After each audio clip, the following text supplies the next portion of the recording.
हमारी डिस्कशन वही डैक के ऊपर जारी है। इस सेशन में हम एक्सक्लूसिवली फोकस करेंगे इफ़ कंडीशन के ऊपर, यानी जब हम ट्रांसफॉर्मेशन तो करना चाह रहे हैं लेकिन उसके पीछे कोई ना कोई कंडीशन अवेलेबल है। यानी अगर मेरे पास लेट से एजुकेशन का डेटा अवेलेबल है तो मैं जो ट्रांसफॉर्मेशन करना चाहता हूँ वो सिर्फ उन स्टूडेंट के ऊपर करना चाहता हूँ जिन्होंने मैट्रिक किया हुआ है, सिर्फ उन स्टूडेंट के ऊपर करना चाहता हूँ जिन्होंने एफएससी की हुई है, बाकी स्टूडेंट को मैं नहीं छेड़ना चाहता। इसकी एक और एग्जांपल यहाँ पे भी दी जा सकती है कि जब हमारे पास बिजली की मीटर की रीडिंग आती है तो वहाँ पे भी मुख्तलिफ स्लैब्स बने होते हैं, हर स्लैब के ऊपर जो रेट लगता है वो डिफरेंट होता है। सो कंप्यूटर में हम कैसे इसको परफॉर्म करेंगे कि जो जहाँ पे नंबर ऑफ़ यूनिट्स उस पर्टिकुलर स्लैब में मौजूद हैं तो रेट कोई और लगे, दूसरे स्लैब में मौजूद हैं तो रेट कोई और लगे। तो पावर बीआई में ये कंडीशनल एक्सप्रेशंस को हम कैसे रिजॉल्व करेंगे, ये इस पर्टिकुलर सेशन का फोकस है। तो आइए कंप्यूटर स्क्रीन पे चलते हैं और देखते हैं कि पावर बीआई में कौन से फंक्शंस अवेलेबल हैं और हम इन कंडीशनल एक्सप्रेशंस को कैसे रिजॉल्व करेंगे। ये स्टूडेंट्स, ये मेरे पास वही डेटाबेस मौजूद है, कस्टमर डीबेस, और मैं इसको अप्लाई करूँगा कंडीशनल सिनेरियोज़ के ऊपर जब हम उनको यूज़ करते हुए कोई नया मैयर या कोई नया वेरिएबल जनरेट करेंगे। मिसाल मैं यहाँ पे आपको यूँ देता हूँ कि मैं उन तमाम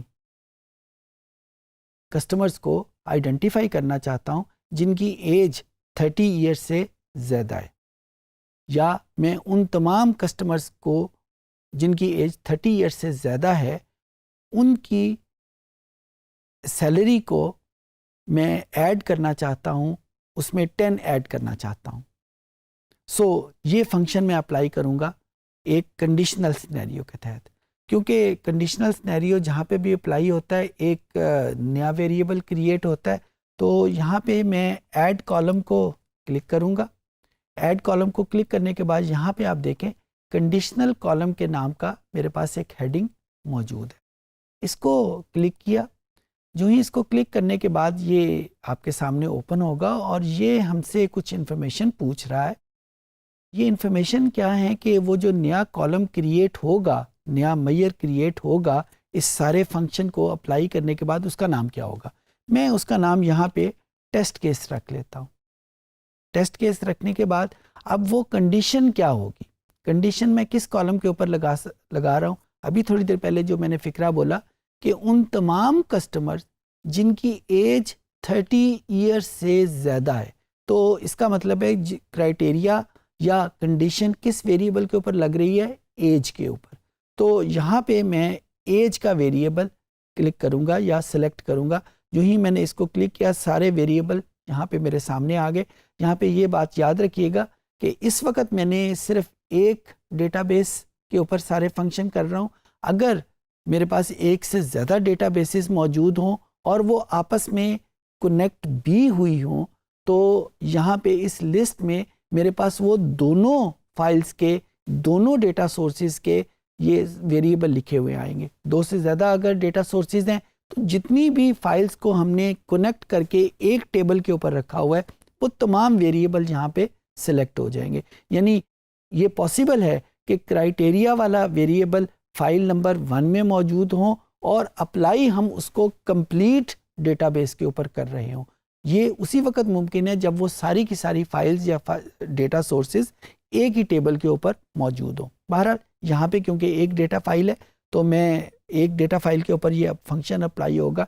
एज के वेरिएबल को क्लिक किया और यहाँ पे ऑपरेटर यानी एज के ऊपर मैं कौन सा वेरिएबल अप्लाई करना चाहता हूँ, कौन सा ऑपरेशन अप्लाई करना चाहता हूँ। ये मेरे पास कुछ ऑप्शंस आएंगी, equal to, does not equal to, greater than and then so on.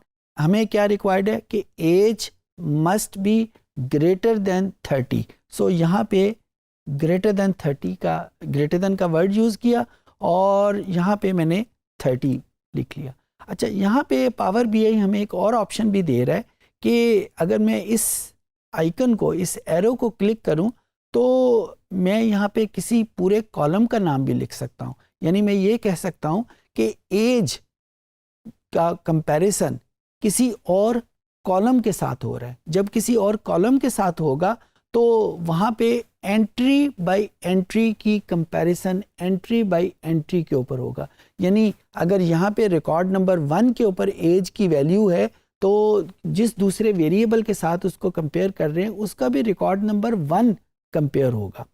Record number 2 में जो एज है यहाँ पे भी रिकॉर्ड नंबर 2 में जो उस दूसरे वेरिएबल की वैल्यू उसके साथ उसका कंपैरिजन होगा। यहाँ पे मैंने क्योंकि सिर्फ एक वैल्यू लिखी है तो तमाम वैल्यूज़ का उसी वैल्यू के साथ कंपैरिजन होगा। तो 30 हमने लिख दिया।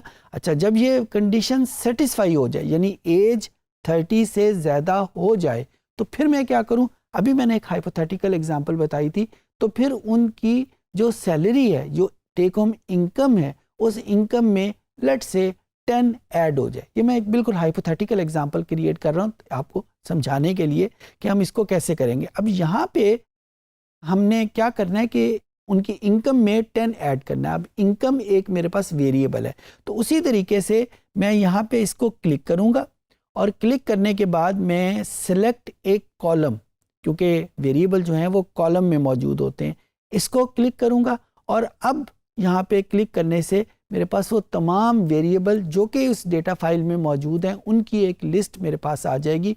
यहाँ पे भी वही बात दोबारा कह रहा हूँ कि अगर मेरे पास एक से ज़्यादा डेटा सोर्सेज हैं तो ये लिस्ट में वो तमाम वेरिएबल मौजूद होंगे जो इस कंप्लीट डेटा सोर्सेज में मौजूद हैं, भले वो फाइल 1 में है, भले वो फाइल 2 में है, भले वो किसी भी फाइल में है।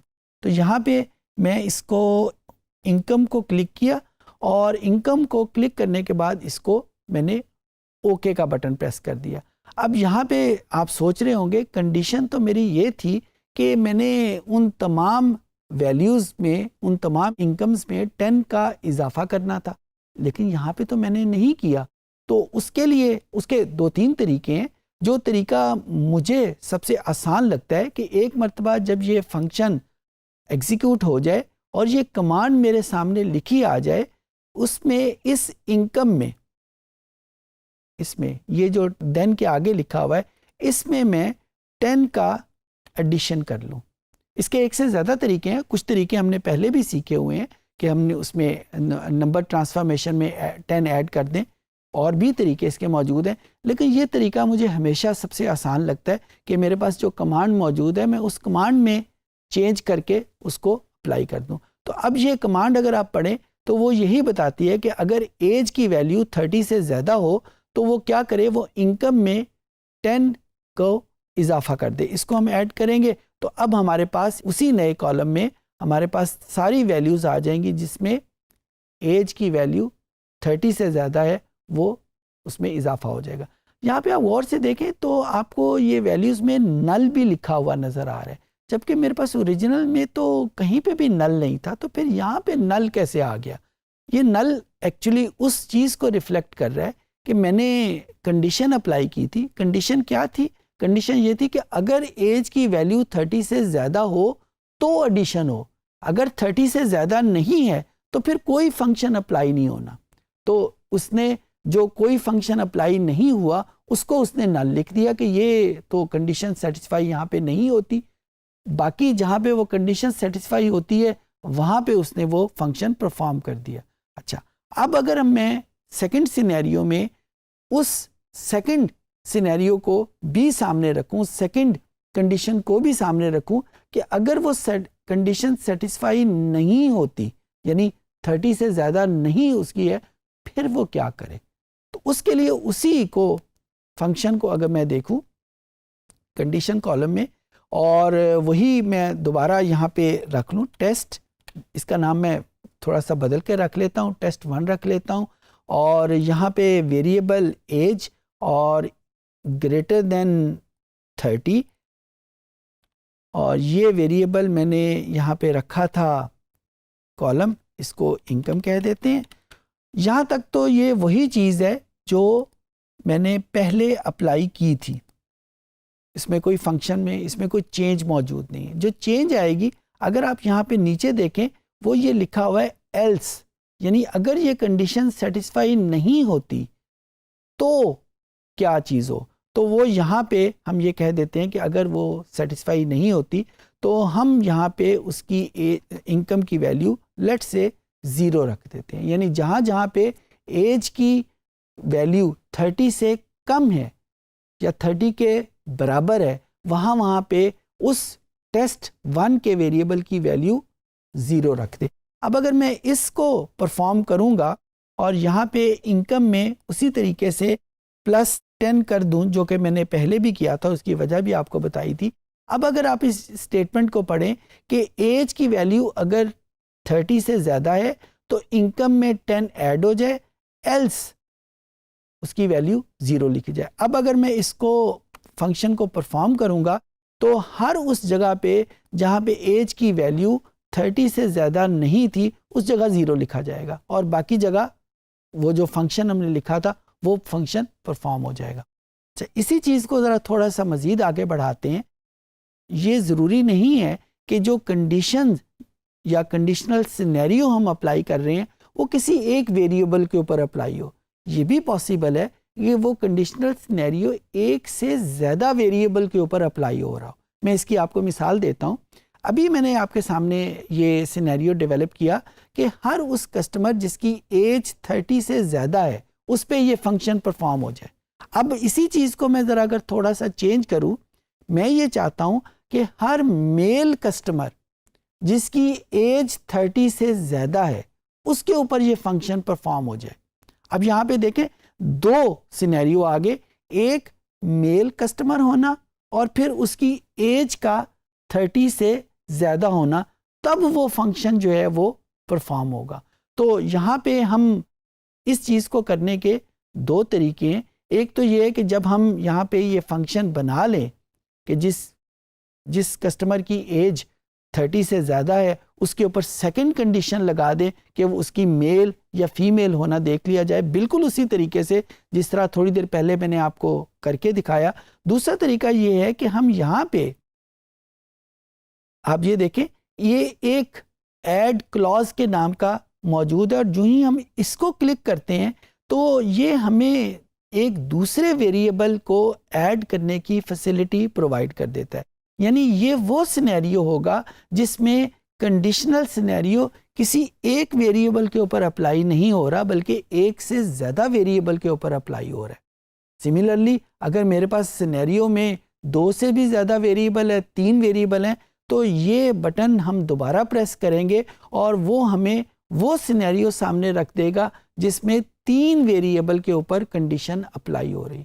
यहाँ पे जो 1 वेरिएबल या 2 वेरिएबल या 3 वेरिएबल की बात कर रहा हूँ, ये भी पॉसिबल है कि हम एक वेरिएबल के ऊपर भी मल्टीपल कंडीशन लगा सकते हैं। यानी अगर एज जिसको ऊपर मैं कंडीशन लगा रहा हूँ, एक कंडीशन ये है कि वो 30 से ज़्यादा हो और दूसरी कंडीशन क्या है कि वो 50 से कम हो।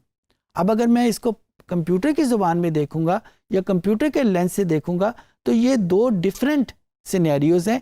पहले सिनेरियो में एज 30 से ऊपर जा रही है और दूसरे सिनेरियोज में एज 50 से नीचे आ रही है। तो यहाँ पे मैं उसको भी एग्जैक्टली उसी तरीके से टैकल करूँगा कि ऐड क्लॉज करके एक मरतबा 30 से ग्रेटर देन वाली अप्लाई कर दूंगा और एक मरतबा उसको ऐड क्लॉज करके 50 से कम वाली कंडीशन अप्लाई कर दूंगा और इस तरीके से ये सारा अप्लाई हो जाएगा। बाकी जो एंट्रीज हैं वो एग्जैक्टली वही हैं जो हमने पहले की हैं।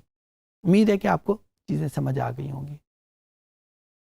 जी, इस सेशन में आपने सीखा कि जब हमारे पास कोई कंडीशन अवेलेबल है ट्रांसफॉर्मेशन करने के लिए या कोई फंक्शन परफॉर्म करने के लिए, तो उसको पावर बीआई की मदद से हम कैसे रिजॉल्व करेंगे।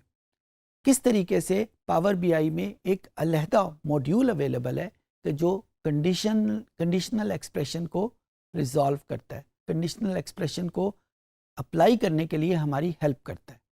उम्मीद है कि आपको चीज़ें समझ आ गई हों।